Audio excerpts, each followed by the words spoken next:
সম্মানিত সভাপতি এবং অতিথিবৃন্দকে শান্তির পায়রা উত্তোলনের জন্য অনুরোধ করছি।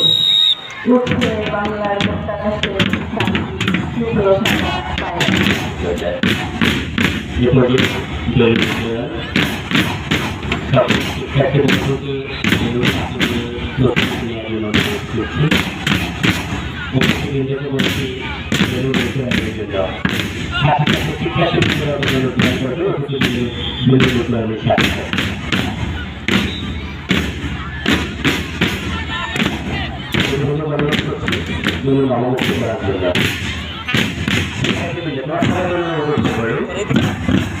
বাংলার একটা সবাইকে অনুরোধ করছিলেন অনুরোধের জন্য বেলুন উত্তোলনের জন্য তোমরা ছেড়ে যাও বেলুনকে। এক অভূতপূর্ব দৃশ্য সাঁকড়িয়াবাসী কেন্দ্র বিশ্ববিদ্যালয়ের